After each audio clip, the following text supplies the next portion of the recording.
Today is Friday, April 23rd, 2021. Coming up on Roland Martin Unfiltered. General Motors unveils its new plan to spend dollars with black-owned media outlets. I'm going to explain to you why it is grossly unacceptable and it is a trash offer, and why the two black media companies agree to it and, frankly, sell the rest of us out. I will explain. North Carolina's Republican Lieutenant Governor slams Democrats for their voting rights efforts in a congressional hearing. I'll show you why this man is stuck on stupid. You'll also hear Reverend Dr. William J. Barber testimony at the same hearing in favor of restoring the Voting Rights Act.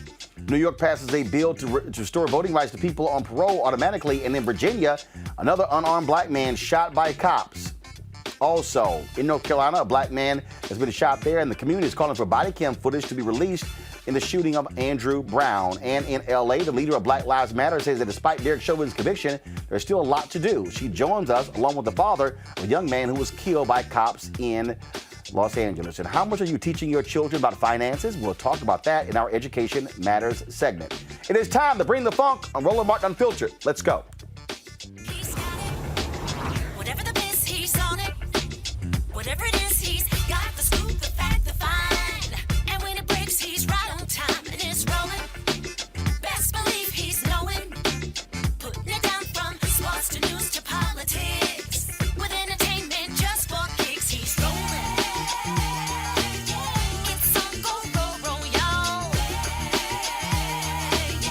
It's Roland Martin, yeah. Rolling with Roland now. He's funk, he's fresh, he's real, the best, you know he's Roland Martin now.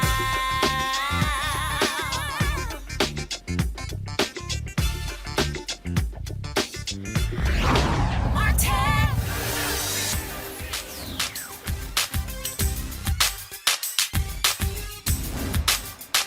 Been frozen out. Facing an extinction level event. We don't fight this fight right now, you're not going to have black-owned media.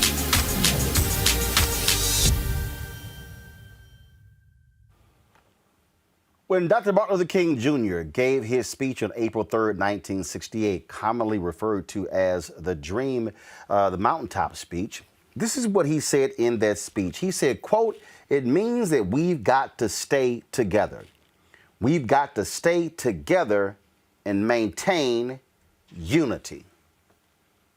That's exactly what he said the next day he was assassinated on April 4th, 1968. I wish Urban One CEO Alfred Liggins, as well as NNPA leader Ben Chavis, had followed what Dr. King had to say. Today, the folks at General Motors sent me this email announcing this press release. Please go to my computer. It says, do y'all see it? It says, General Motors transforms approach to diverse media relationships. New action plan follows series of engagement sessions with diverse media. Approach seeks to drive economic empowerment and support a sustainable ecosystem. Plan includes increasing spend with black-owned media to 8% by 2025. It says the company has adopted an action plan with 5 components. Increase diverse media spend. GM has increased its overall diverse media spend, including doubling its commitment for spending with black-owned media to 2% in 2021 and 4% in 2022, with a goal of reaching 8% by 2025. It then says on May 14th, GM is going to hold a dedicated upfront with diverse media owners ahead of the traditional media marketplace. The summit will encourage existing and potential partners to submit an overview of their business for consideration by GM for deeper engagements beyond the summit, including a request for proposal. The process that will be used for the selection of media will be accredited by a third party to ensure fairness and transparency. Sustainable growth. Diverse Marketing Incubator Fund. GM is allocating $50 million over 10 years, that's $5 million a year, to support and scale diverse marketing companies. This investment will support sustainable growth and is incremental to GM's media spend. Number 4, inclusive measurement rubric.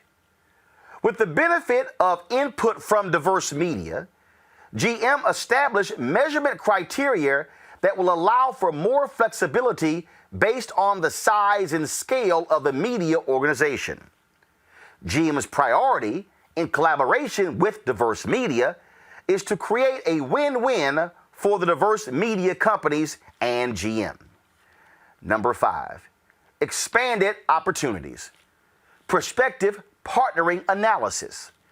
GM and its media buying agencies will use a multi-factor analysis for selection of diverse media. The analysis utilizes new criteria for assessing capabilities, reach, and analytics to drive more opportunity for diverse media. This is the quote from Deborah Wall, who is GM's Global Chief Marketing Officer. This action plan will transform our engagement model with diverse media in a sustainable way, said Deborah Wall, GM Global Chief Marketing Officer. Over the course of several weeks, we met with many diverse-owned media organizations. We are grateful for the transparency and spirit of collaboration which helped us frame this inclusive approach. Now watch this. Today's announcement follows GM's pledge in June 2020 as part of the Alliance for Inclusive and Multicultural Marketing to commit equality, inclusion, and systemic change in advertising. Alfred Liggins, CEO of Urban One, which owns Radio One, TV One, Clio TV, Boss-Up, and those sites. Quote, I applaud GM for taking the results of their thoughtful and robust discussions with a significant number of diverse media entities and then developing this thorough, bold, and transformational plan to increase engagement with diverse media. Urban One is the leading platform to reach African American and urban consumers, and we have been delighted with our long and successful partnership with GM. Today's announcement will allow our platforms and other diverse media groups to create unique and customized ways for GM to reach their customer base. Here's the next quote.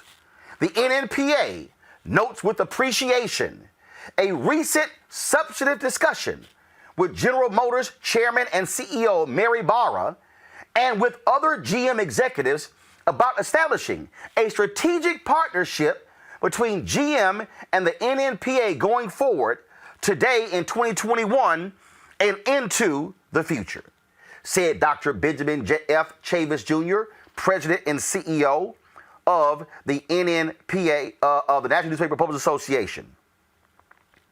The new GM action plan.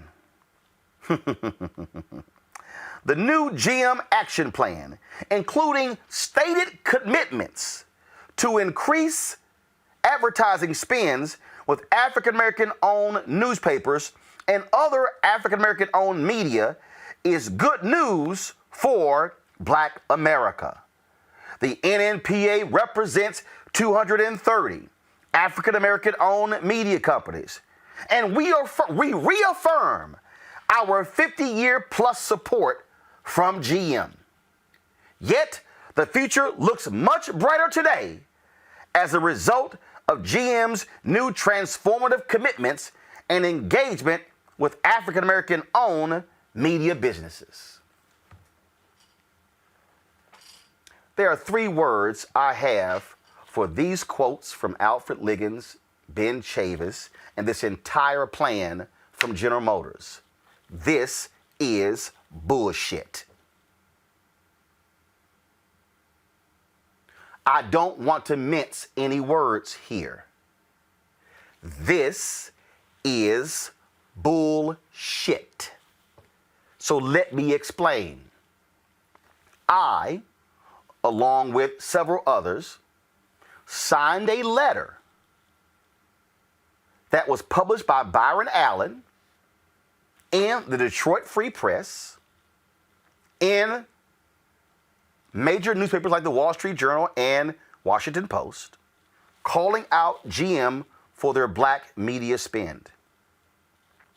In the call that we had with Deborah Wall, because we were asking for a meeting with the CEO, Mary Barber. We called for a meeting. It was a Monday. They agreed to the meeting on that Thursday, but because the ad ran again on that Wednesday, the ad ran on a Sunday, we bet on Monday, because the ad ran in two other papers on that Wednesday, they canceled the Thursday meeting with us and CEO Mary Barber. They've yet to reschedule that meeting. Now we discover that Mary Barber does an end around to meet with Ben Chavis and the NNPA. That's interesting because after we had our meeting canceled with Mary Barber, that Thursday night, I called Ben Chavis and put him on a phone call with Byron Allen and Todd Brown. And we discussed not doing exactly with what Ben and NNPA did. And that is not to allow GM to play the game of divide and conquer. On that phone call, Ben Chavis told us that GM used to spend in excess of $3 million a year with the black newspapers, and that number had dwindled down to almost $1 million total for 230 black newspapers. On that phone call, we made clear to Ben that if we as black-owned media stick together as a collective, then we would be able to achieve even more money for all of black-owned media. The letter that was signed, Byron Allen, Todd Brown, it was signed by Butch Graves of Black Enterprise, Don Jackson, also signed by Junior Bridgman, the new owner of Ebony, Ice Cube, and I'm missing one. Well, missing one. So it was 7 or 8 of us who signed it. Okay, so we said that. What we said, folks, was we said don't play divide and conquer.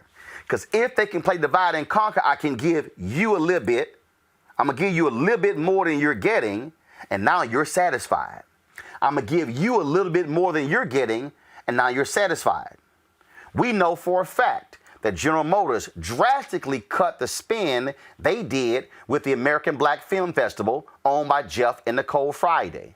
Shortly after our call out of General Motors, all of a sudden, GM signs a new 5-year deal with American Black Film Festival that they were touting on their Instagram page. I'm not done yet. In this statement here, it says that General Motors met with these diverse. Now, come back to the statement. It says, General Motors today announced significant changes to the company's model for partnering with diverse media, including diverse-owned and diverse targeted media. Come back. In our discussions, we made clear to General Motors, we are not talking about diverse-owned and diverse targeted. We're not talking about black targeted. We're talking about black-owned. What that meant was, we said to General Motors, do not include Black Entertainment Television, BET, in this discussion that we're having. Do not include The Root in this discussion that we're having. Do not include iHeart's Black Information Network, and I have a commentary on there, in that because they're black targeted. We said we are not talking about black targeted, we are talking about black owned. All throughout this statement, you see, number one, go back. GM has increased its overall diverse media spend, including doubling its commitment for spending with black-owned media to 2% in 2021. Did y'all see that? They're saying that they used to spend 1%. Based upon, and now they're spending 2%. Yay! Here's the problem. In the meeting that we had with General Motors, we said, you're spending $3 billion annually on marketing. We said black-owned media is only getting about 10 million of the 3 billion. Deborah Wall told us our numbers were wrong. They said the 3 billion was wrong and the 10 million was wrong. We said, fine, correct the record. They said, oh, we can't because that's competitive marketing that will put us at a disadvantage. So they told us our numbers were wrong, but would not be transparent with the right number. So what does GM say? Oh, we're going to go from 1% to 2%.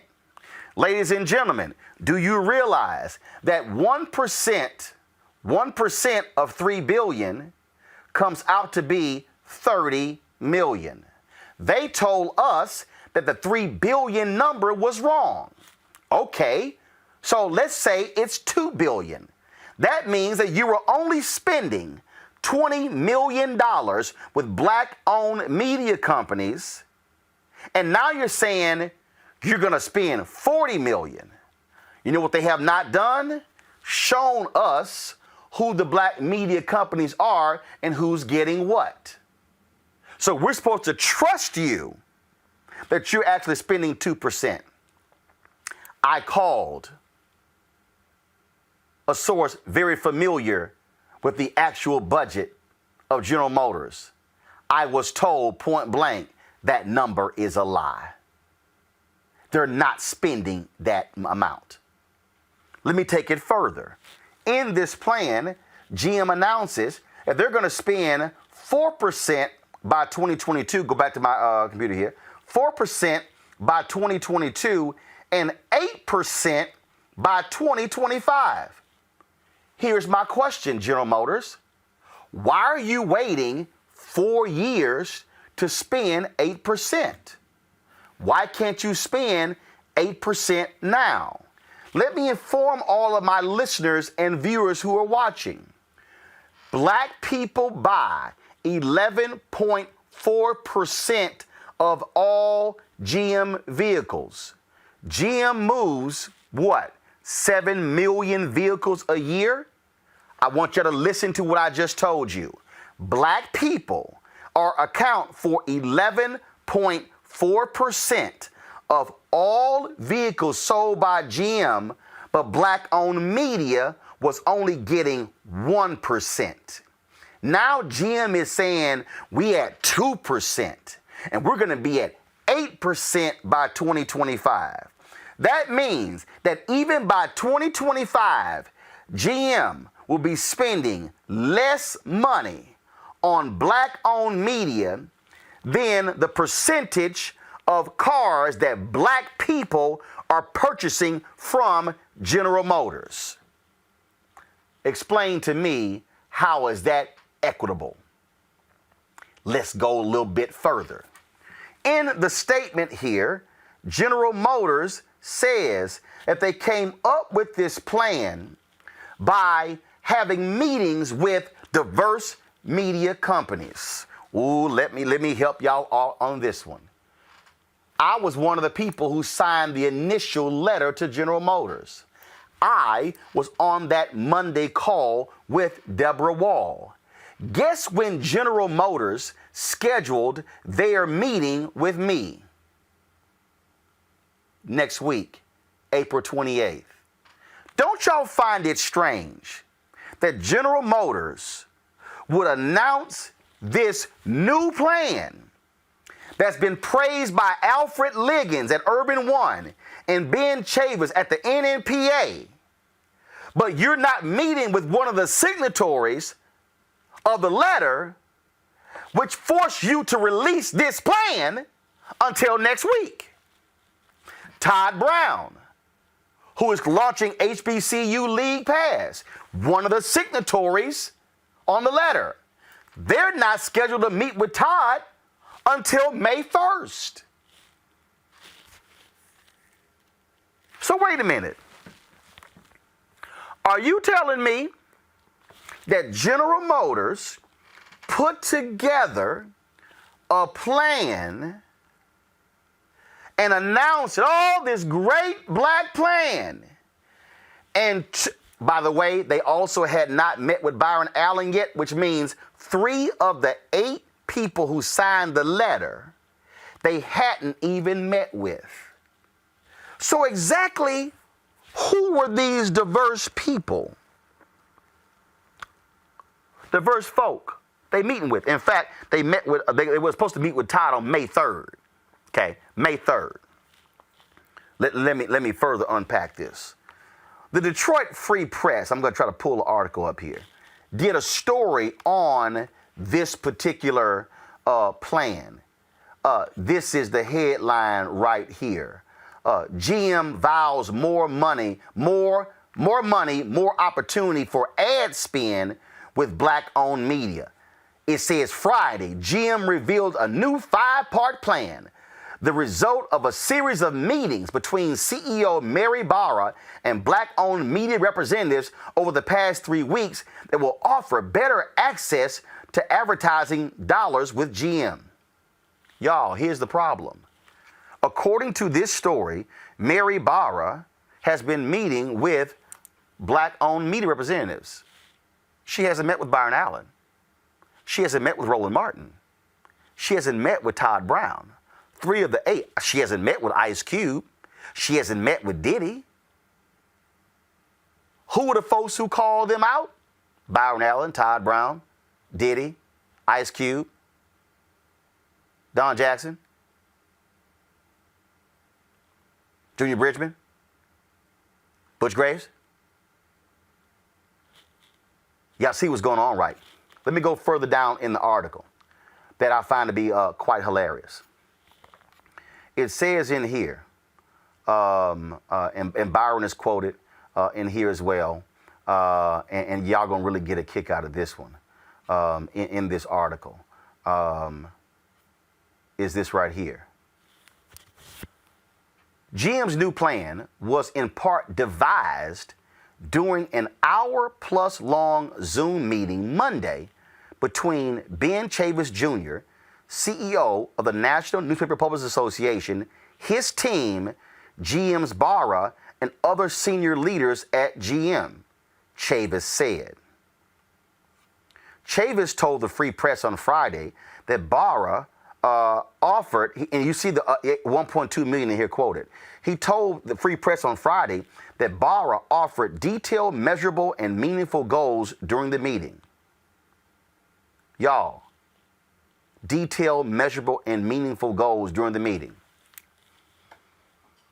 I told y'all that I personally called Ben Chavis and connected him on the phone with Todd Brown and Byron Allen when the GM canceled the meeting the first time. The Free Press is saying that Dr. Ben Chavis met with CEO Mary Barra and GM on Monday to come up with this plan. Today is Friday. Do y'all know when we found out about this plan? This morning, in an email from General Motors. Ben Chavis never called any of us. Ben never even told us that he was having a meeting with them. And they came up with this, never told us that they were devising this plan. We found out through General Motors. I'm greatly disappointed in that because we literally talked about this with Ben. And we said to Ben, let's not play the divide and conquer game. Let's not let them do exactly what they did. Ben was on that call. Alfred Liggins is quoted in this article. Since we put that letter out that was published, since we have gone public calling out General Motors and other companies, Alfred Liggins has never reached out to Byron Allen, Todd Brown, or me or any other signatories on that letter. I go back to the quote from Dr. King. We got to stick together. We were not calling out General Motors so we can get paid. We were calling out General Motors and every company in America so we can get paid. So here's what General Motors has now done. By putting out a press release quoting Alfred Liggins, the CEO of Urban One, and quoting Ben Chavis, who heads the NNPA and his 230 black newspapers, what they're basically saying is, black people, we got this thing covered. We've already talked to the two most important black people from our perspective, so we're good. This is our plan. Let me go back to the money, people. In the meeting that we had with General Motors, we told them you need to be spending at least 5% of your marketing budget annually with black-owned media companies. We put the figure at $200 million. That's 5%, y'all, of the $3 billion. That's what we laid out. We said, but we really said it should be 10%. So here's the real deal. Since black people are buying 11.4% of General Motors cars, we believe that black-owned media, not black targeted, not have General Motors called diverse targeted, which includes a lot of people, we said black-owned. If black-owned media got $300 million annually from General Motors, and this is what we said. I need y'all to listen to me clearly. We said to Deborah Wall, we want a 10-year contract to minimum $200 million a year with 5% escalators. That means that the pool of money, hear me? The pool of money that will be going to all black-owned media would go from the paltry 1% General Motors was spending to at least $200 million. Now remember, General Motors said our numbers were wrong. So let me use $2 billion as the overall number. I need y'all to follow the numbers. I need y'all to see the game being played when they throw out percentages so we can go, oh my God, they doubled it. Imagine if General Motors were spending $2 billion a year marketing, and we said we should be getting 10% of the $2 billion. That means we would be getting $200 million. If they're spending 1%, that means we're only getting $20 million right now. That means that if the black-owned media companies, Alfred Liggins and Ben Chavis, had stuck with us, we collectively would have gone from, again, we don't trust their numbers because we believe the number is around 10 million, but let's just say it's 20. We as black-owned media would go from 20 million in 1 year to 200 million in the same year. Let's just use General Motors numbers. Take 2 billion. They said they were doing 1%, now it's 2. That means they've gone, if they were doing 2 billion, that means they've gone from 20 million to 40 million in 1 year. Then they say we're going to go to 44% in 2022. That means they want to go from 40 million this year to 80 million in 2022. But then they want us to wait 3 more years. Y'all ain't paying attention. They want to go 2 to 4% in from 2021 to 2022. But then they want to wait 3 years to go from 4 to 8. That means that you want to go, again, using your numbers, you want to go from 10 million, from 20 million, and y'all want to take it to 8% by 2025. Why are we waiting 4 years? The black-owned media companies exist right now. We are here right now. I'm here. Byron's here. Todd's here. Essence is here. Did you Bridget Ebony's here. Black Enterprise is here. Blavity is here. I can go on and on and on. Y'all, we're all here right now. But see, what General Motors wants us to do and go, whew, whew, they want us to be like Alfred Liggins and Ben Chavis. Whew, boy, this is a great plan. No. Game, recognized game, y'all. Let me take you back. Let me go back to that plan. Let me further unpack this thing for you. Look at this here. On May 14th, GM will hold a dedicated upfront with diverse media owners ahead of the traditional media marketplace. Y'all, what they're saying is we're going to have the real upfront where we spend the real money. And we do a little summit over here for y'all. GM, if we're media companies and they're media companies, why aren't we in the same marketplace? Are you talking about GM creating a separate but equal marketplace? Or is this a separate but unequal marketplace? In here, I love this here.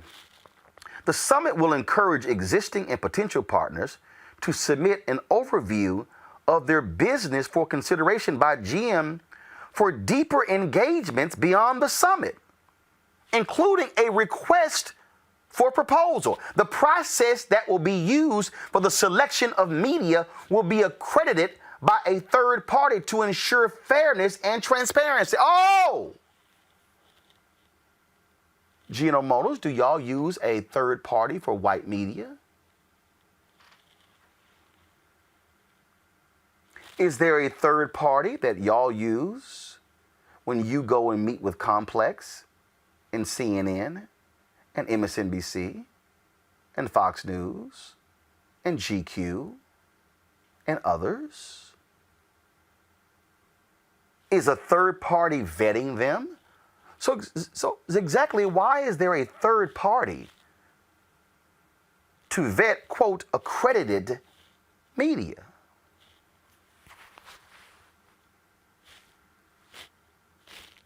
Why do we need a third party? Diverse Marketing Incubator Fund. GM is allocating $50 million over 10 years to support and scale diverse marketing companies. I'm sorry. Is that black-owned marketing companies? Because I recall in the letter that we published, we were very specific, black-owned. This says diverse marketing companies. Y'all, this is the game that they play to freeze black-owned media out. They use phrases like diverse, BIPOC, Black, indigenous, people of color, or whatever that phrase, what the hell it even means. We know what black-owned is. We're real clear. And let me help y'all out. Y'all about to get blown out by this. Go back to the traditional media marketplace. Y'all see that right there? The traditional media marketplace. Guess how much money these agencies and businesses commit in the upfronts? 80% of their marketing budgets. Y'all didn't hear what I just said. 80%. Go back to here. So they commit 80% of their marketing budgets during these upfronts. Deals literally being signed. Oh, but they're going to give us a summit where we can submit proposals. But y'all ain't submitting, asking for proposals from the white-owned companies. Y'all cutting ad deals. So why isn't General Motors going to cut ad deals on May 14th? Folks, this is why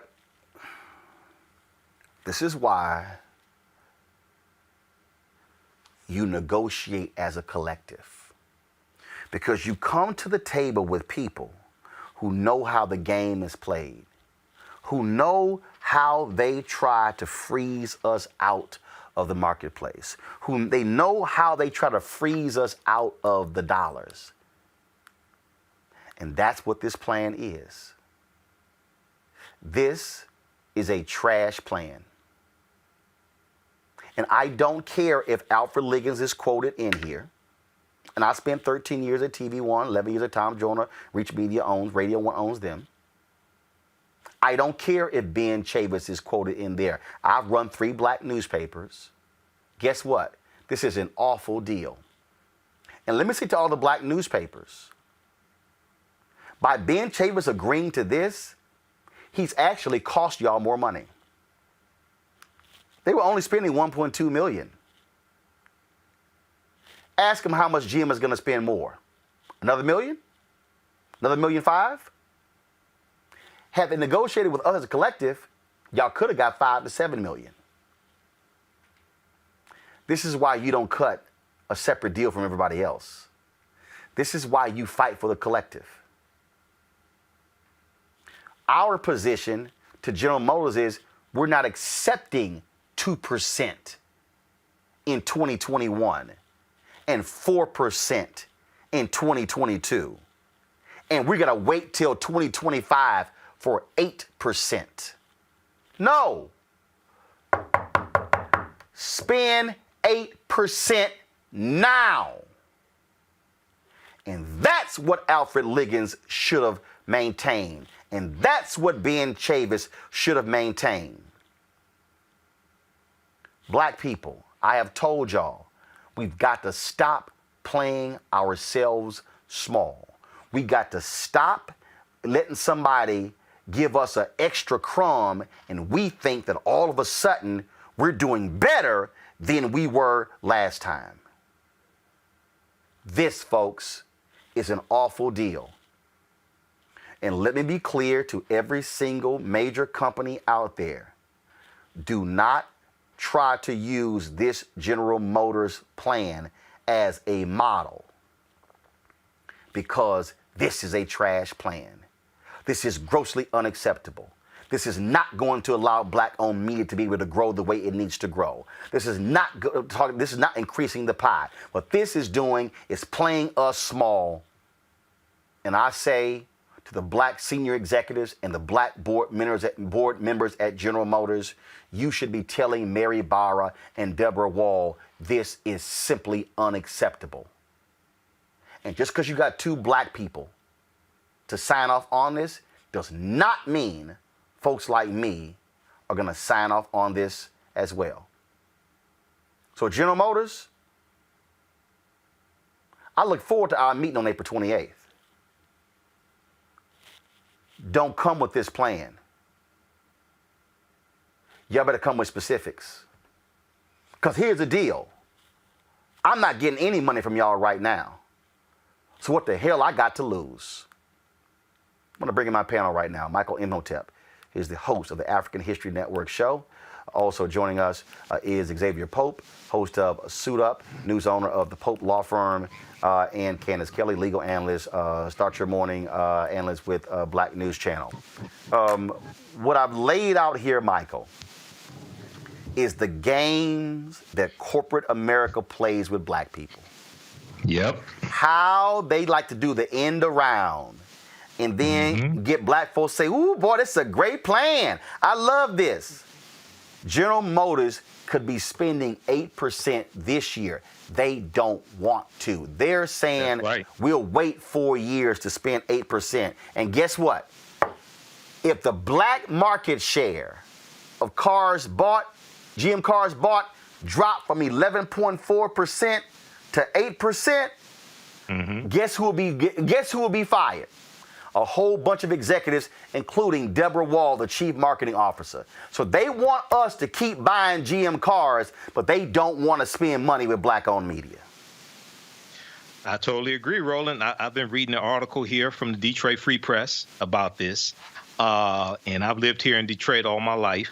So, yeah, the game recognizes game. You can't slick a can of oil. This is the game that they're running.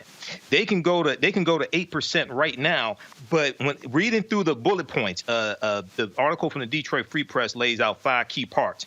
As soon as they said diverse ownership,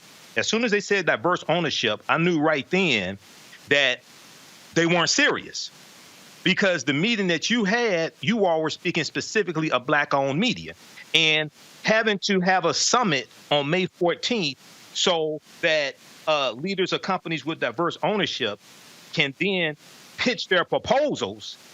That doesn't even make sense. But in this article, on page 2 of this article, Byron Allen called this what it is. He said it's a dog and pony show.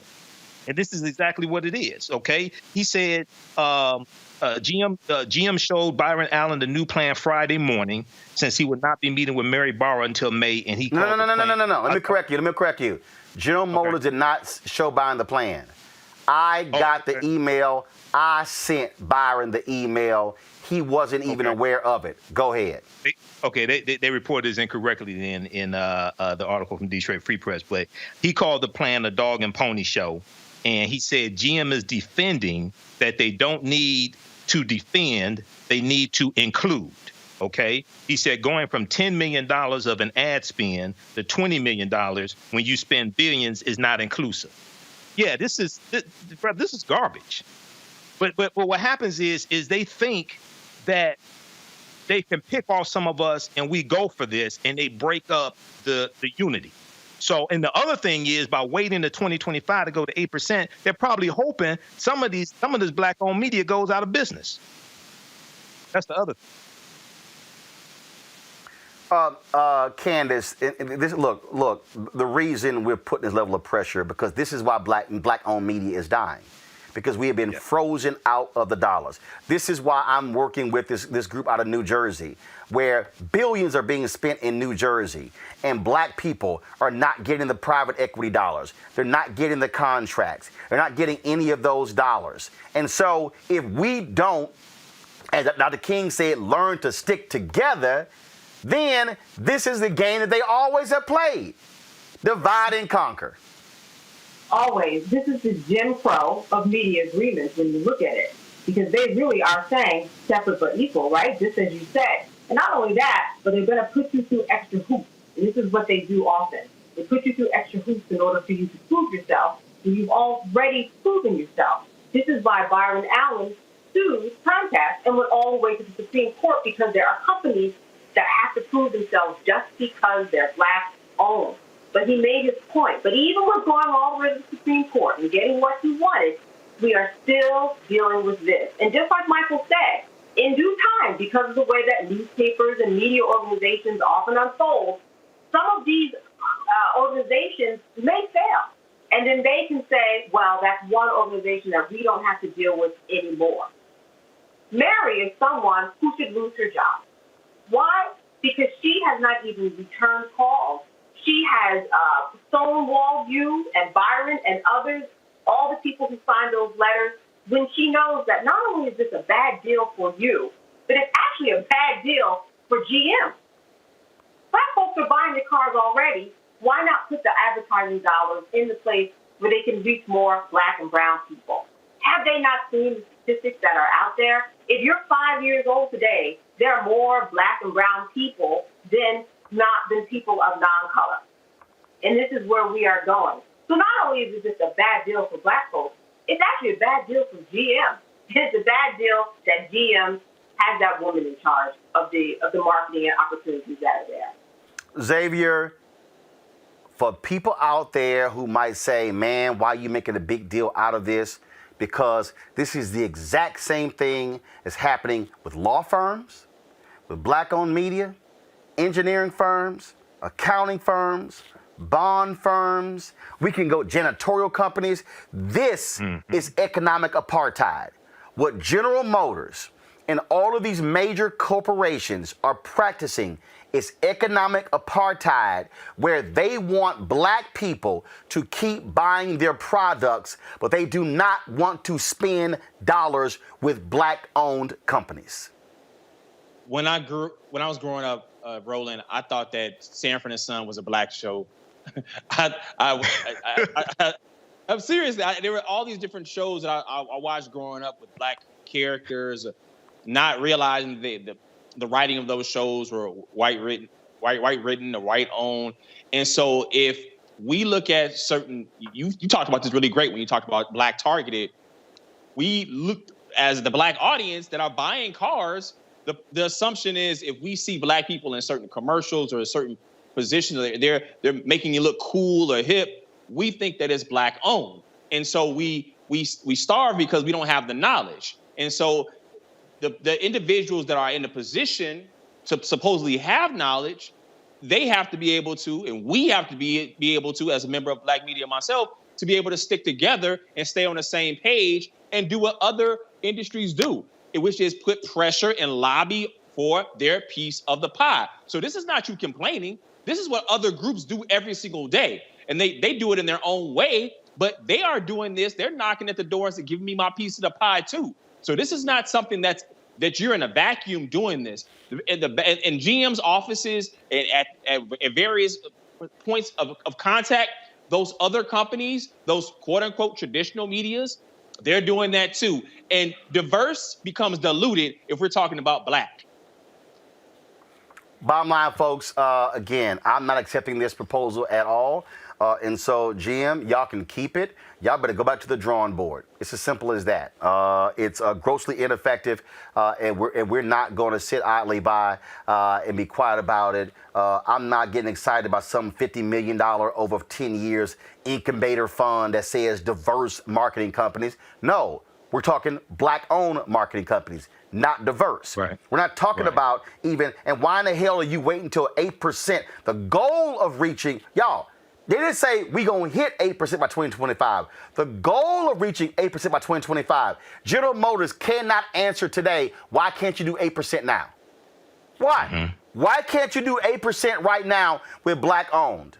And we're not talking black targeted, because money that goes to BET is going to Viacom CBS. Money that goes to Bounce TV is going to Scripps. Money that goes to Complex is going to Verizon. That's who it's going to. Money that's going to The Root is going to the white private equity company that owns The Root. Now, we're talking what is black owned, and we're clear.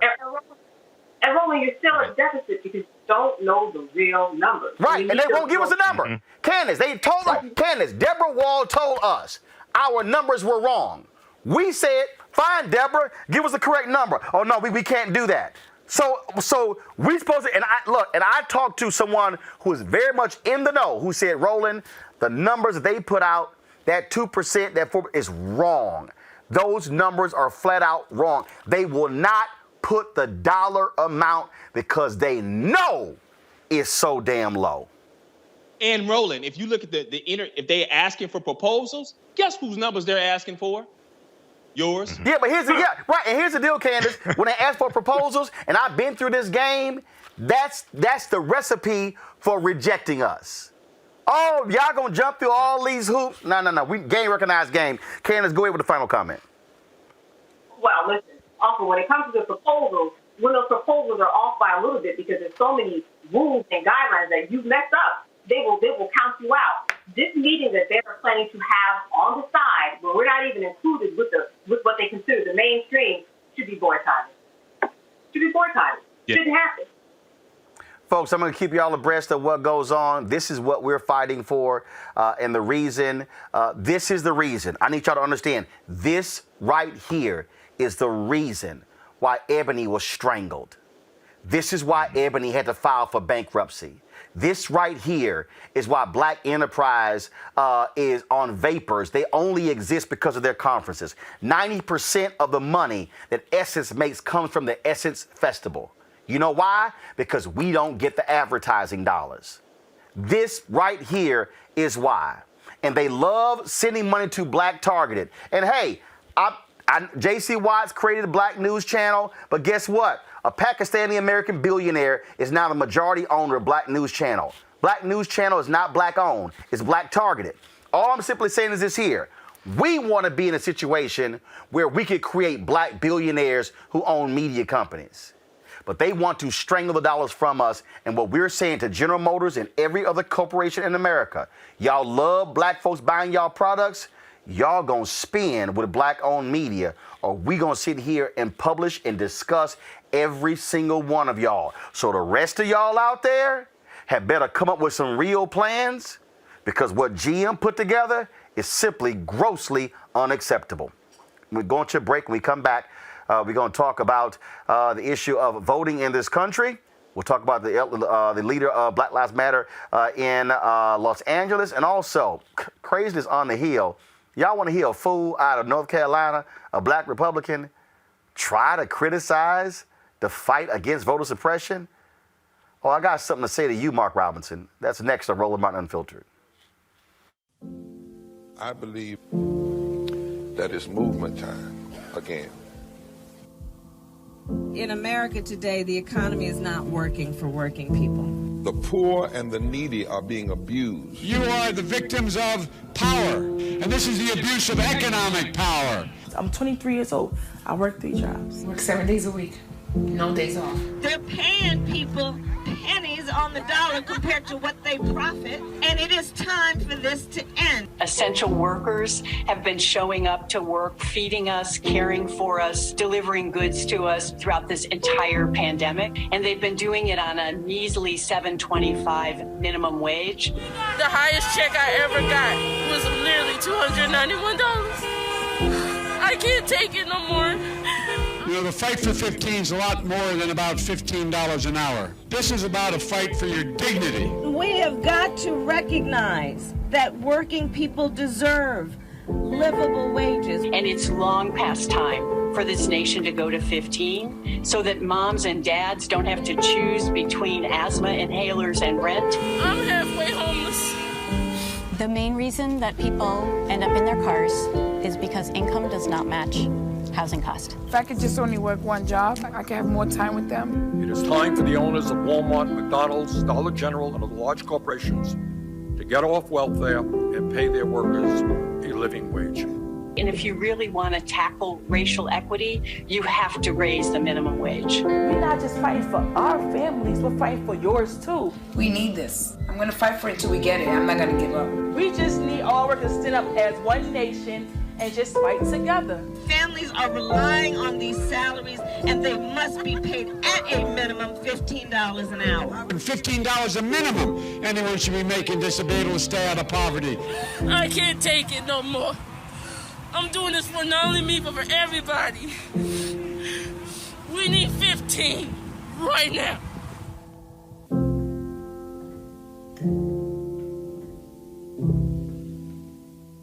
Black TV does matter, dang it. Hey, what's up, y'all? It's your boy Jacob Lattimore, and you're now watching Roland Martin right now.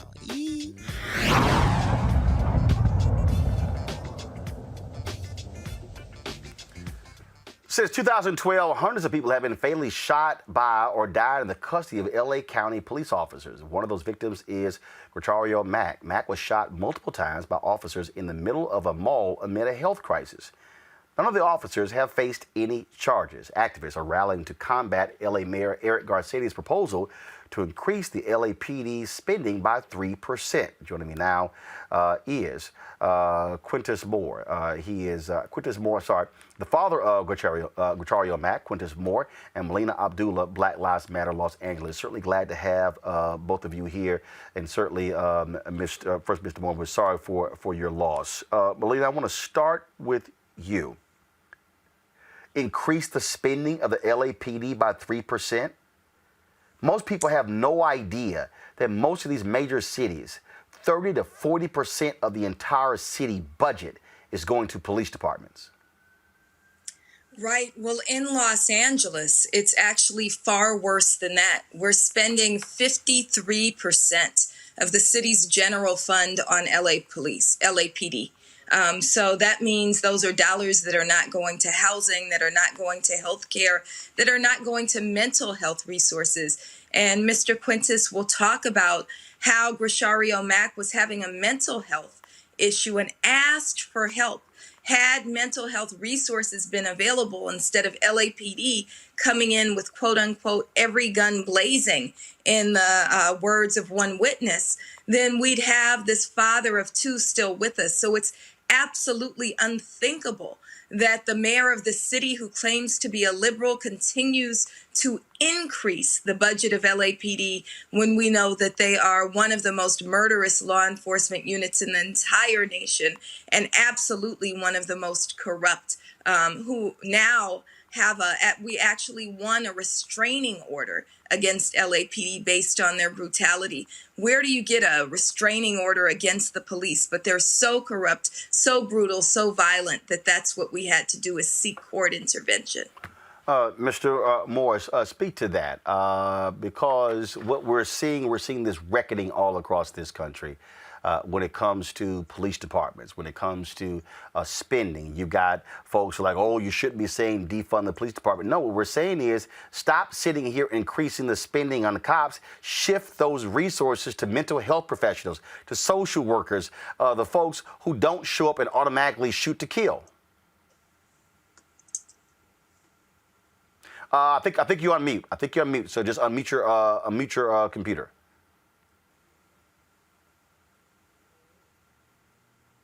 Keep talking. He's still on mute. Control room, could y'all please work this out to see what's going on here? Melina, I want to go to you. To that point right there. Again, how we spend the resources. Okay, there we go, Mr. Moore. Go ahead. Okay, yes. Now we got you. Go ahead. First of all, I know, some police officers. The sheriff's department in L.A., they go to the academy for 4 months. LAPD, the officers go to the academy for 7 months. Mental health workers and therapists and psychologists, they go to school for 4 years or more? And these officers, they train them so many months with weapons, so many months with something else. And they're not equipped or trained to do mental health crisis work, or a lot of them can't even handle domestic violence issues. So we need those funds to go to people who know what they're doing when there are situations that call for mental health, help. And the police officers aren't equipped. They're trained to kill. They're supposed to apprehend, but as we've seen across this country, what they're doing is killing. And in the case of my son, he was having a mental crisis in a public, crowded mall in the daytime with thousands and thousands of shoppers, men, women, and children. And my son was having a mental crisis. He had a little kitchen knife with him, like we used to carry pocket knives back in the day. He had a little kitchen knife. He was paranoid, and he asked the security guard. And some of the patrons in the mall said, "Why don't you call the police?" They said, "No, if we call the police, we know what might happen." And that's exactly what happened. My son asked the security guard for help. The security guard said, "Okay, I'll get you some help." She went to call her dispatcher, not the police. And she said, "There's a gentleman in the mall. He's a young man. He has a little kitchen knife, but he's having some mental issues and he's asking for help. Could you send someone over to help him?" The dispatcher hung up, immediately called LAPD in a frantic tone of voice. "There's a black man in the mall with a knife." And LAPD rushed over like gangbusters. Witnesses said they came in like Navy SEALs. My son was already paranoid and scared. So when they started yelling at him and training all these guns on him, he immediately started running for his life. And he had every right to do that because we know what happened. And as he ran, they started shooting him in the back. And, the back of the leg, the back of the arm, in his buttocks. He fell. He got up. This is the first time. He got up. He started running again. They shot him some more. He fell again for the second time. My son got up, and people are screaming to the top of their lungs while all this is going on. They shot up GameStop where kids were shopping. They shot up TJ Maxx, the plate glass window out. They shot a glass railing out that fell to the bottom where people were shopping. People were running around screaming, hollering, grabbing their babies and baby strollers. it was just it was surreal. And as my son got up for the third time and started running, they shot him in the back of his leg. He fell again, rolling for the third time, laid there in a fetal position in a puddle of blood. But thanks to Black Lives Matter, we were able to get an independent autopsy. All of those first 6 or 7 shots were non-life threatening. My son would have still lived, but the knife had fell, no longer deemed a threat. He was never a threat. The police were the threat. They shot like 15 times in the mall. 7 or 8 of the bullets hit my son. They were the threat. And as he lay there in the fetal position, they walked over, point blank range, and shot him in the chest and killed him after he asked for help. And so I know Billie Holiday had that song, Strange Fruit. There's a lot of strange fruit going on in L.A. And LAPD and the Sheriff's Department are the most corrupt law enforcement agencies in America. And that LEOBR, the Law Enforcement Officers Bill of Rights, I know they took it down in Maryland. They need to get rid of it out here. These police associations are taking up for these cops. They're enabling them to do what they do, and they need to be dismantled. And if we commit a crime and we go to jail, they take us immediately to an interrogation room. The cops, due to these associations, they get to go take a week's paid vacation, get their lives straight, and try to get their lives together. And while they're getting paid, and they give them lawyers. They can't be personally sued. They have a fund for that. So, it's just, they're just enabling them. And the last thing I want to say, Martin, is that when we all got together and went to Sacramento for the AB 392, the accountability bill, I remember one of the police association officers, he was on the con side. There was thousands and thousands of pros, but this one guy was on the con side. He was a cop, and they asked him, "What do you have to say to fight, this bill to keep this bill from passing?" I'll never forget. He said, "If this accountability bill passes, we'll have a hard time getting new recruits." Milana, that is just unbelievable. It is unbelievable, but it's believable because that's what happens, and that's why. And I think Mr. Moore was really just really brilliant in presenting why we have to push back against these police associations that pretend to be unions but are not unions. We have to remember that unions, I'm a member of a labor union, I'm an educator. Mr. Moore is also an educator and a member of a labor union. Unions are not only about trying to push for the best salary and benefits for their members. They're about solidarity with working class people. Well, the police associations don't care about other working class people.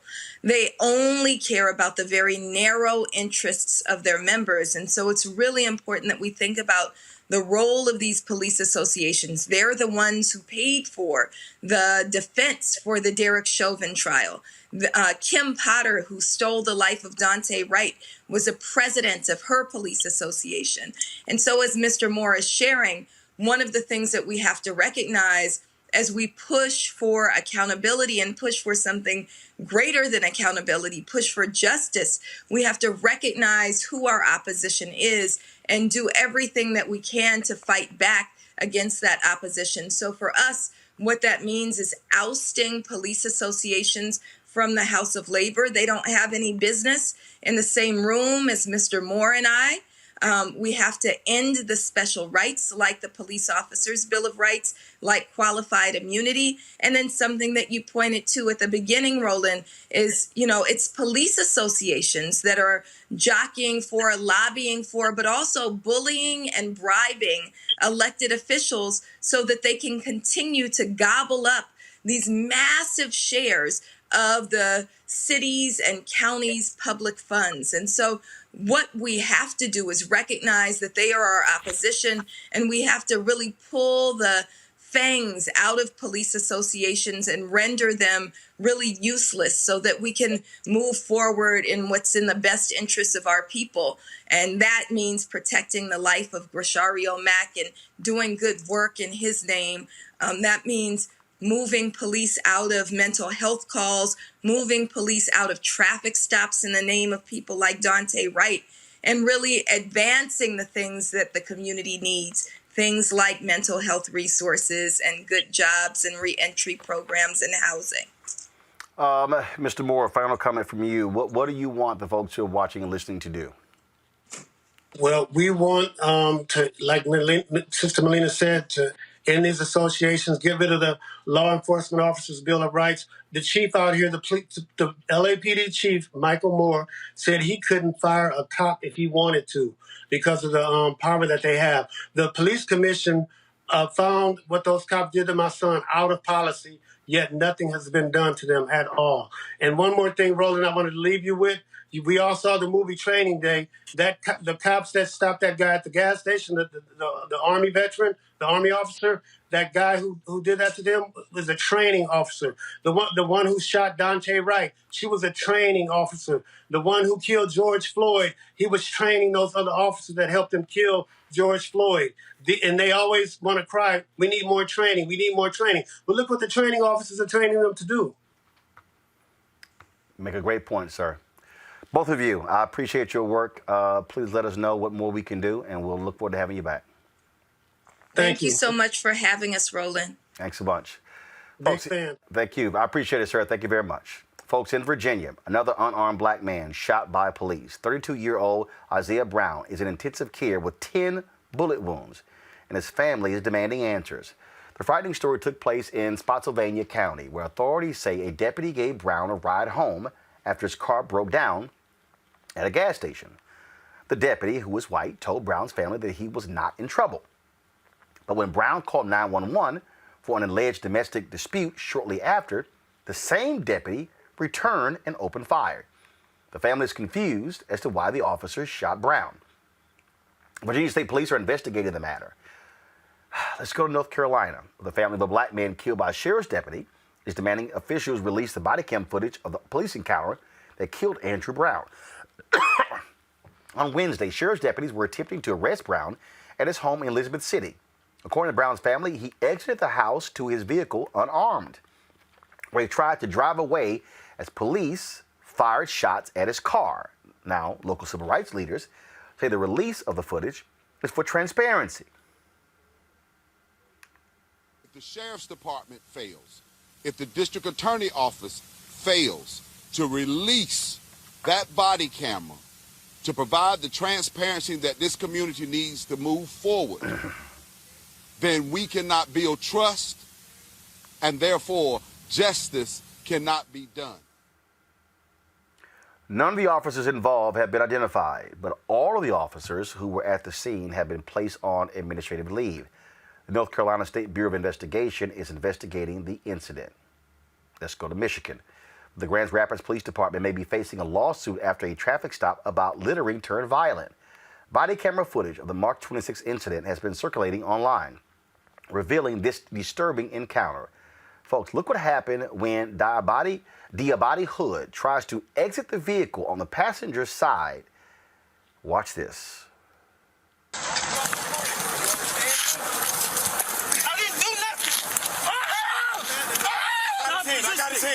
Stop resisting. I'm not resisting. Stop grabbing at him. Stop grabbing me. Guys doing all right? Yep. Stop, man. Just stop, bro. He pushed me. No, I got pepper spray. No, don't do that. Don't do that.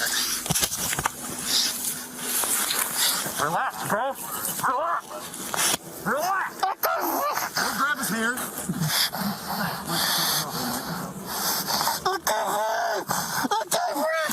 Breathing right here, bro.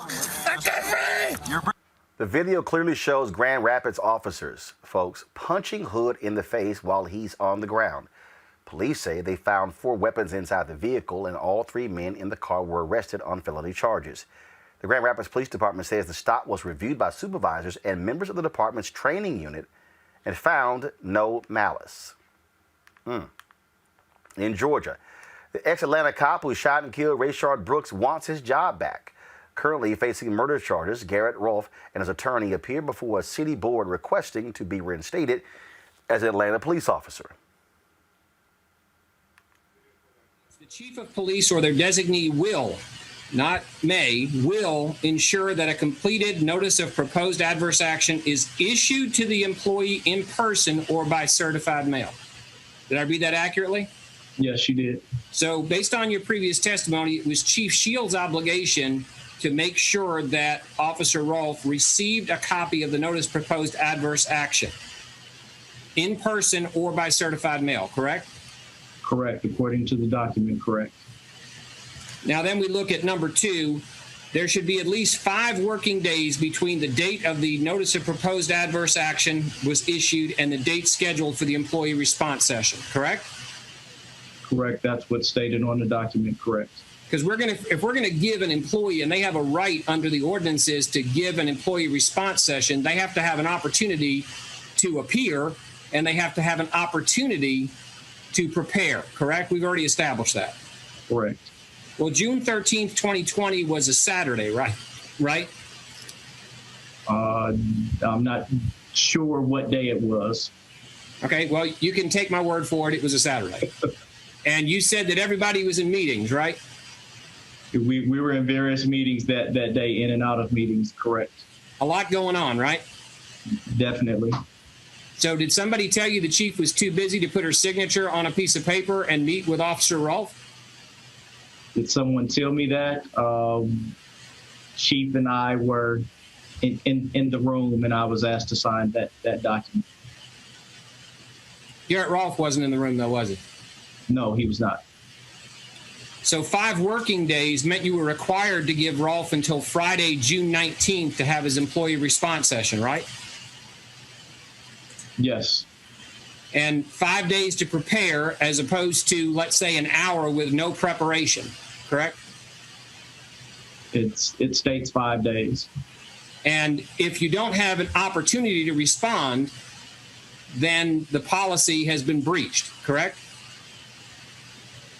That would be your argument, yes.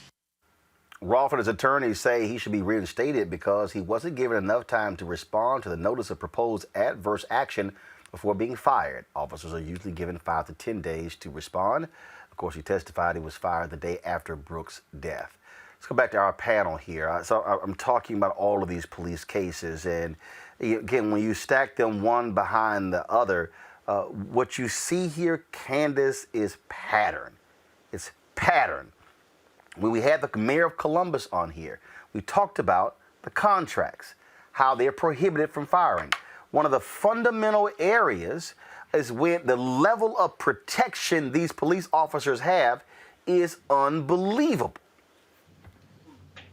This is the exact same thing that we continue to see with former officer, now convicted felon, Derek Chauvin. Because now they're looking at his record and his arrest that we already knew about, just the jury didn't know about, to find out whether or not he came to charge. The Department of Justice is on this. This is because these changes needed to be made.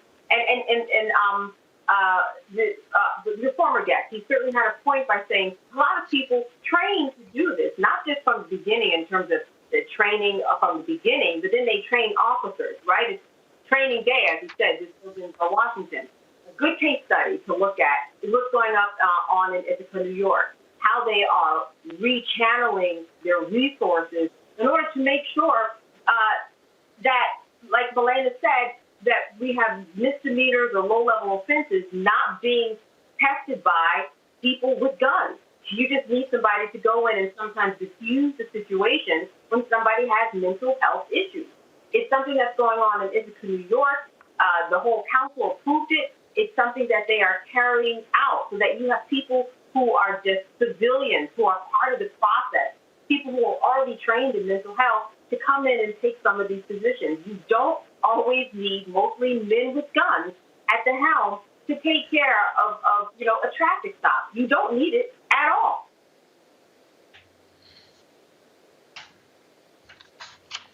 People ask us all the time, why do y'all keep showing these videos? Why do you keep talking about it? It's because now with video, people are now seeing how widespread and rampant this is, and we have to keep it in folks' face and not let them somehow say, out of sight, out of mind. Yeah, I mean, we also look at the fact that we had the last guest in L.A. There are $245 million that has been spent on police-related misconduct in L.A. alone in the last 5.5 years. And that's a third of what the city pays out in its liability, period. And so this is not only an issue in terms of what's happening with police officers, but it's an expenditure of our money, taxpayer money. Number one. Number two, the transparency of matching what those settlements mean to the training and saying you're falling short of the training if the city is spending $245 million. What other industry do you know that your industry itself is spending $245 million and it's not being the way that the union is being negotiated with changes?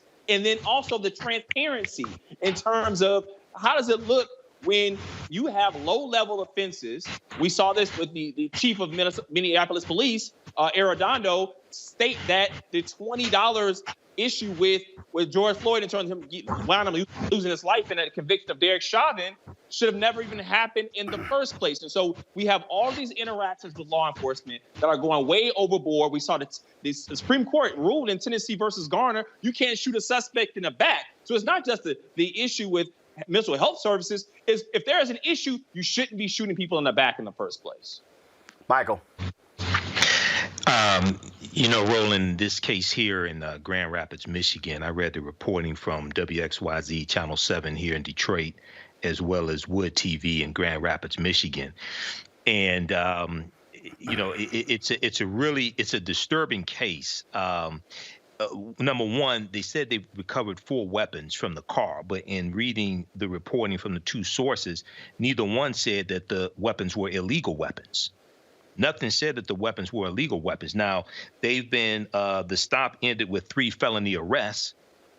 In none of the reporting does it say the felony arrests were for illegal weapons. Right. So, and then Tyrone Bynum is the attorney representing the 3 men. And hopefully, you can reach out to them and get them on to interview them, because this is a really strange case. Tyrone Bynum said that the punching of Diabate while Diabate was on the ground, he said that's excessive force. They told him to stop resisting, but he's trying to cover up his face because you keep punching him and punching him in the eye. Now, he was charged with trying to take one of the officer's weapons. I don't know if he actually did it or not, but this is strange. Reading the reporting on this and watching some interviews dealing with this is a strange case here. It is, and look, we're just going to keep focusing on this. But the bottom line is this here, people. Look, the momentum is there. The pressure has to stay there. It has to be constant. We can't just go, hey, Chauvin found guilty, it's all good. No, we've got to keep as Congresswoman Maxine Waters says, you got to keep the pressure there to change these laws. Yes, the Maryland legislature overrode the veto of the governor, getting rid of that officer's Bill of Rights. It has to happen in other states as well if we're going to see any substantive change. Let's go to Iowa, where a woman accused of running over a 12-year-old black boy and a 14-year-old Latina girl has pled guilty to all charges. During her court appearance Wednesday, Nicole Marie Poole pled guilty to several hate crimes connected to the December 2019 incident in Des Moines, Iowa. She also pleaded guilty to the attempted murder charges filed against her for hitting the kids. Poole said she struck the young girl because she is a Mexican and hit the boy because she believed he was an Islamic State terrorist. She is facing a life sentence. Folks, got to go to break. When we come back, let's talk about voting rights in this country, how even Republicans are real good at putting up clueless black Republicans to parrot their talking points, which will simply blow away next on Roland Martin Unfiltered. You see what's happening. It's not just in Georgia. It's here in Florida and in 43 states across the country. Last year, I had my voting rights restored with an assist from the Florida Rights Restoration Coalition. I did it for myself, but also for my future. Having children, I realized I could make a difference. So I got my voting rights restored, got registered to vote, and I got my vote in through the Postal Service since I was working out in California during the football season. Now, they're trying to undo that, and the hard work of so many others. They're taking away drop boxes, making it hard to vote by mail. and they're still trying to make returning citizens pay for a poll tax just to vote. Now that we know what they're trying to do, let's stop them. Here's how. Call your legislators, call your members of Congress, and start by signing our petition at morethanavote.org/protect. The fight is not over. It's just getting started. Help us help you and protect our power. Hi, I'm Kim Burrell. Hi, I'm Carl Payne. Hey, everybody, this is Sherry Shepherd. You're watching Roland Martin Unfiltered.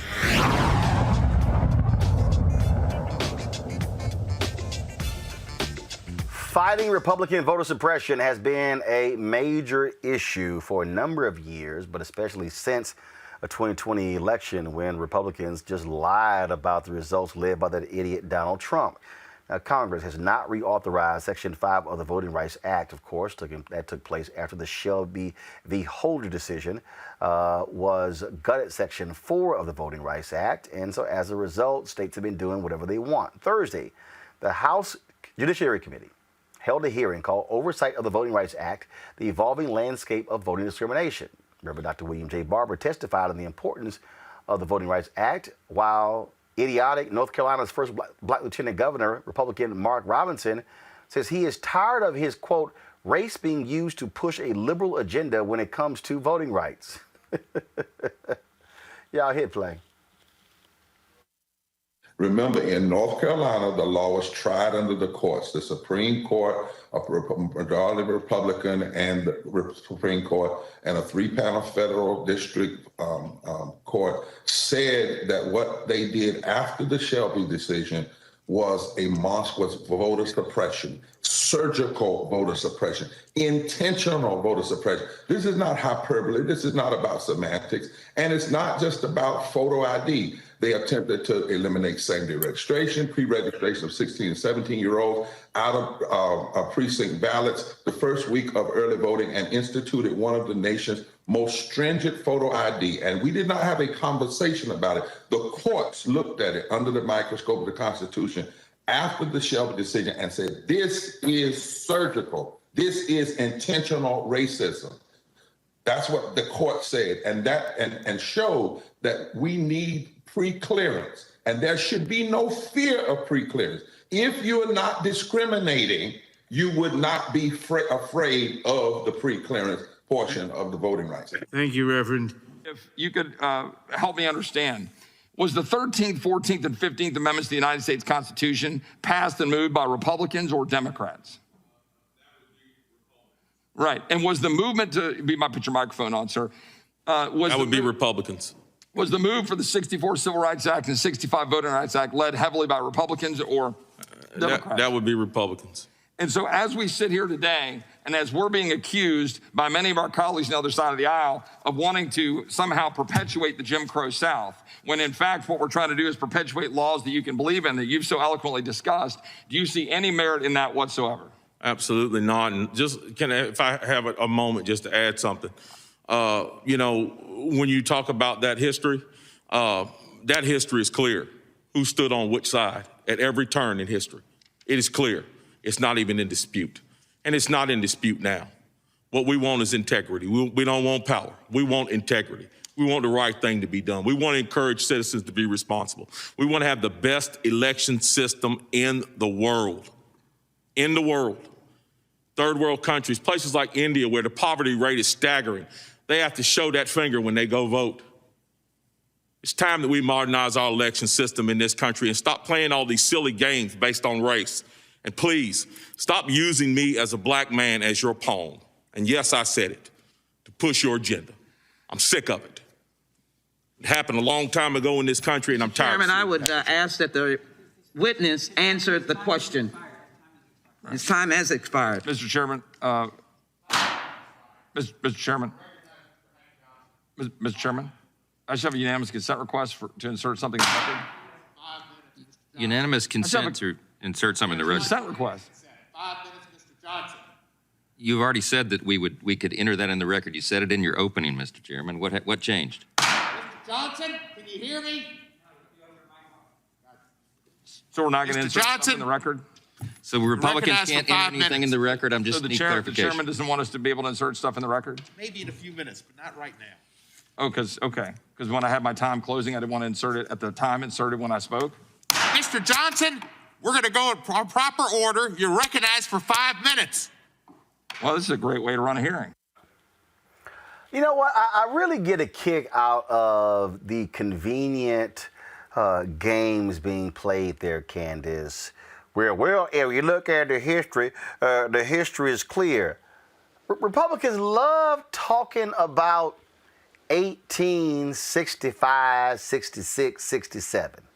Mm-hmm. They love talking about 1964, 65, 66, 67, 68. But they don't never want to talk about 2010, 2011, 2012, 13, 14, 15, 16, 18, 19, 20, and 21. Candace, it's clear. The federal courts ruled that Republicans in North Carolina had a laser light targeting of black voters to keep them from voting.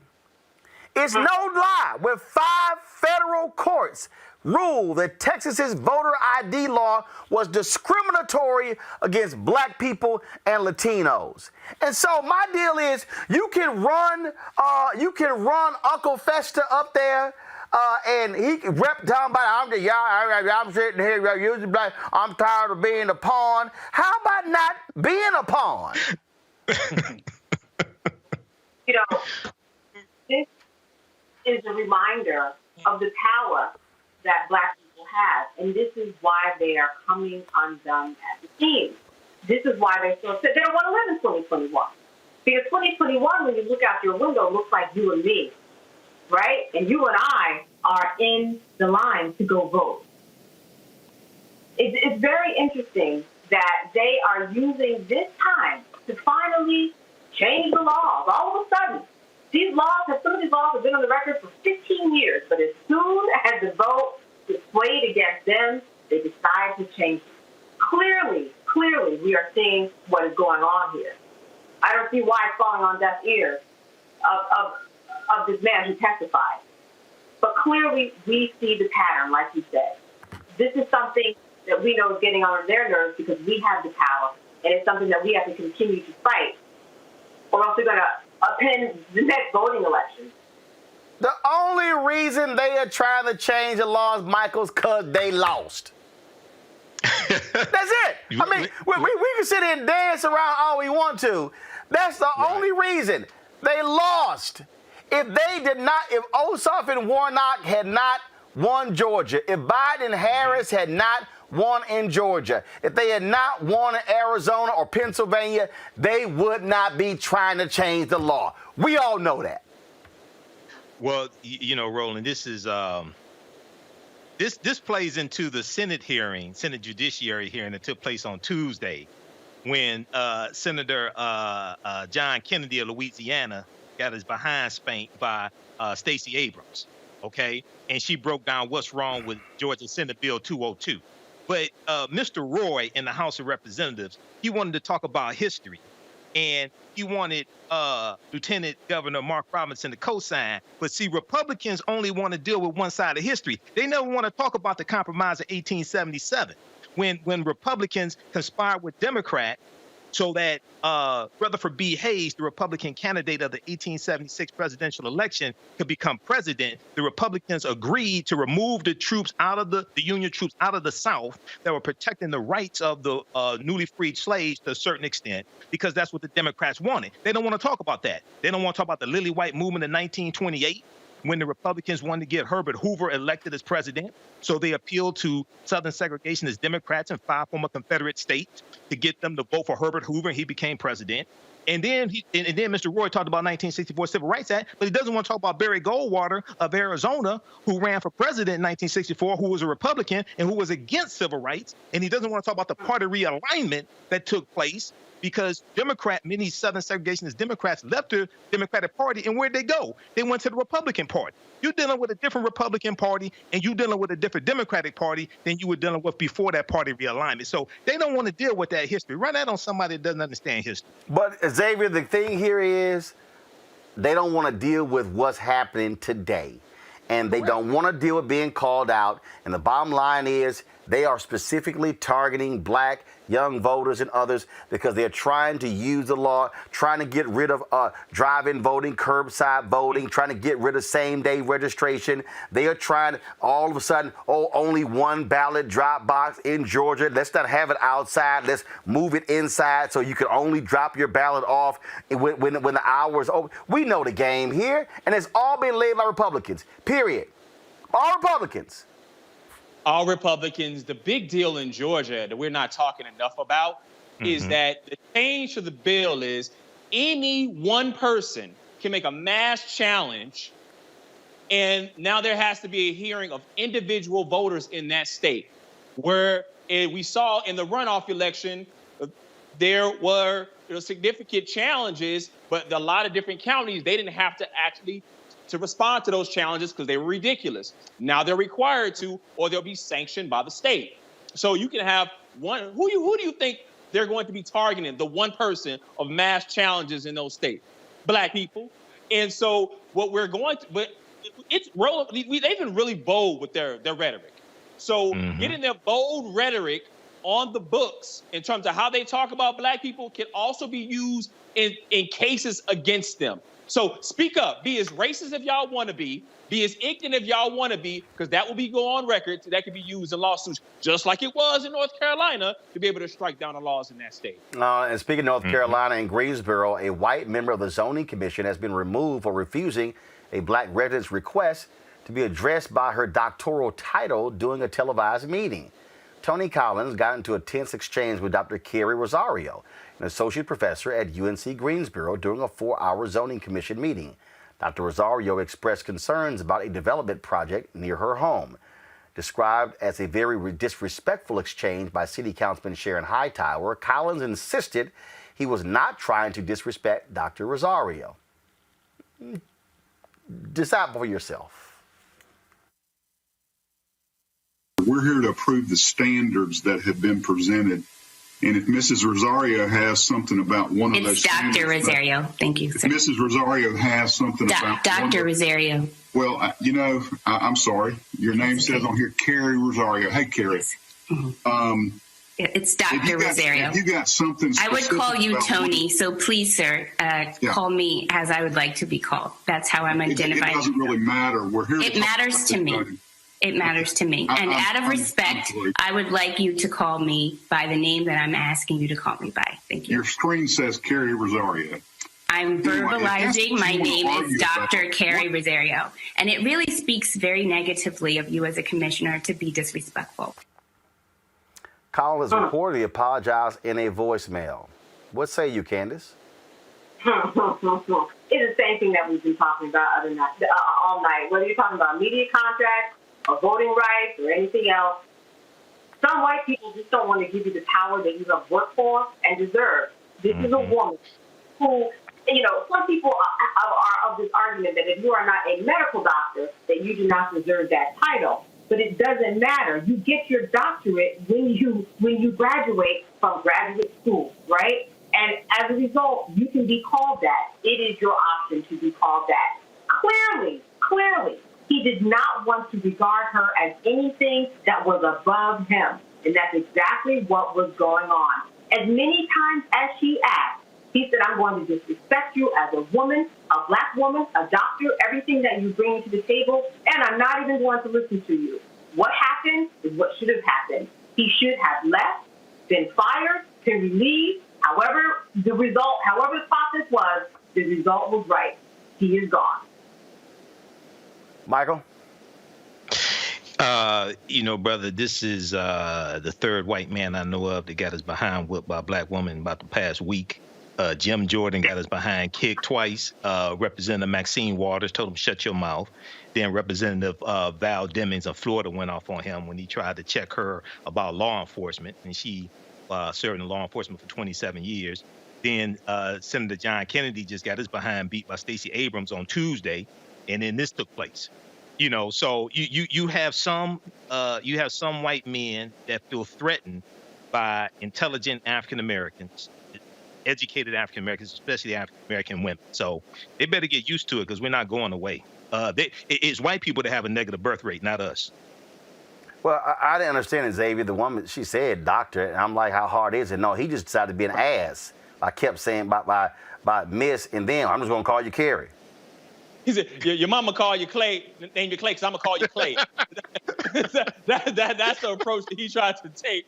And she was not having it. And we need more black people that will stand in the rightfulness in their own blackness. And what he tried to come to her is, who do you think you are? And she says, this is who I am, so that's who you're going to call me.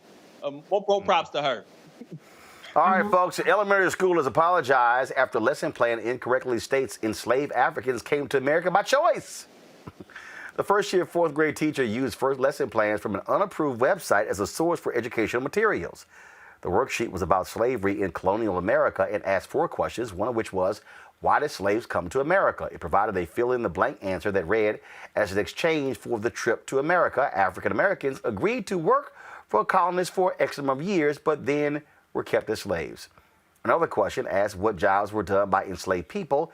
It offered the answers, butter and blank around the house. Michael Pirro, the Pittsburgh Central School District, released the following statement. It was brought to our attention this morning that in January, a worksheet was used in a fourth grade class lesson on slavery during colonial times. The worksheet was in no way an accurate depiction of slavery during colonial times and was highly insensitive in tone. We immediately met with the staff members involved in the lesson and have taken steps to remedy the situation. This will include a reteaching of the topic of slavery during colonial times and remove the worksheet from student notebooks while providing them with correct, factual information on the subject. Furthermore, we are working with our fourth grade teachers across the district to be sure this worksheet is not being used in any other classrooms. I would like to thank the parent who brought this to our attention, and we have reached out to them in order to make a full apology for the use of this worksheet. We have also reached out to the parents of the entire class to share this error and apologize for it. I'm just trying to understand, so this is the rest. This situation reinforces the significance and importance of working with our staff with regard to high-quality resources, ongoing professional development, and culturally responsive, sustaining educational practices. This is something we take seriously and are continuous improvement. First of all, I'm just trying to understand something, Xavier. Why the hell are you using worksheets out of the class when you got approved materials in class? You on mute. That's what she wants to reinforce. We got it. Yeah, I mean, Roland, that's what the teacher wanted to reinforce. Really, if that's your objective is to teach kids racist nonsense, then that's what she's going to get across, and hopefully gets across. Didn't you start this show and start out with saying this is some bull? This is some bull. Being plain and simple. It's crazy to me. It's beyond laughable to me. All right, y'all, in Greenville, Texas, pending an investigation. Elementary school teachers on leave for sending a parent a picture of her foot on a black boy's neck. The teacher texts this photo to Zaylene Jackson's mother shortly after the verdict of Derek Chauvin. The student and his mother believe the teacher sent the picture as a joke, but Jackson's aunt does not see it as a joke. The aunt, LaCadrian Jackson, alleges the teacher said she would put her foot on the boy's neck if he didn't stop misbehaving in class. When the boy and other students said she wouldn't, he got down on the ground and took the photo. The Greenville Independent School District released a statement saying, Dear Greenville ISD families, Tuesday, a highly upsetting picture depicting a black student with a foot on his neck was posted and circulating on social media. Upon learning about this, we immediately contacted the family to check on the student to ensure his well-being. We will continue to be in touch with the family to be sure the student feels safe on campus. Our Human Resources Department immediately contacted the employee who staged the picture. We'll take the situation very seriously. It will be thoroughly investigated and appropriate action will be taken. We have heard from many community members and we understand their concern and anger. Greenville ISD embraces diversity and believes in the importance of treating all people with respect and dignity. Really, Michael? Roland, how many white students has that teacher done that to? That looks like child abuse. You can't do that. Okay, so I don't know how long this person has been a teacher. I want to know how many white students have you done that to? And also, I'm not exactly sure the date that this took place, but because of this whole era of Derek Chauvin, George Floyd, why would you think something like that would be acceptable? Hello. You know, but now hopefully this teacher is not teaching those students about slavery either. Hopefully she ain't doing that either, you know. But if I could comment quickly on the previous story, Roland, if you want me to, dealing with slavery. Come on, quick. Okay. I encourage everybody to download the study from the Southern Poverty Law Center called Teaching Hard History American Slavery. Teaching Hard History American Slavery. It teaches how to more correctly teach the history of slavery in schools and at home, and it breaks down how it's incorrectly taught. Okay, so it's a complicated history too. I have to tell you, it's a complicated history. She know damn well, Candace, that what she was trying to say, that it ain't no joke on the day of the verdict, seeing that photo. She know it. You know, here's what I see: false imprisonment, assault, battery. I also see, you know, just in terms of commenting, I wanted to say one thing. 1619, too, you can download a lot of teachable materials when it comes to slavery. But back to this teacher, it's not just police officers who have a metaphorical and literal knee on the neck or foot on the neck. It's people all around in professions that we know of and work closely with. This person was just stupid enough to send a picture to the mother. She could have charges coming against her, as well she should. Folks, when we come back, we'll talk about the importance of classroom finances, teaching our kids about money in our Education Matters segment. And also, Jamie Foxx has a new show on Netflix. We'll show you my interview with two of the stars of that show. That is next on Roland Martin Unfiltered. I knew those are people that love this country, truly respect law enforcement.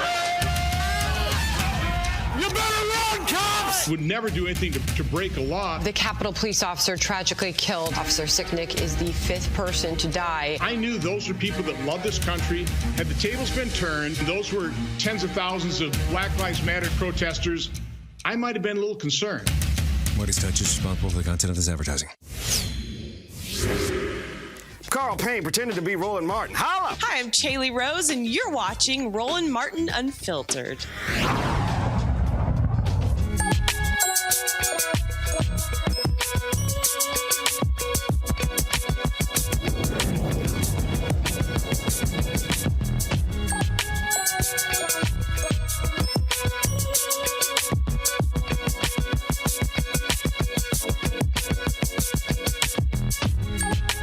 All right, folks, young moguls are our future leaders. That's why the World of Money is hosting a virtual World of Money Youth Financial Education Training Institute.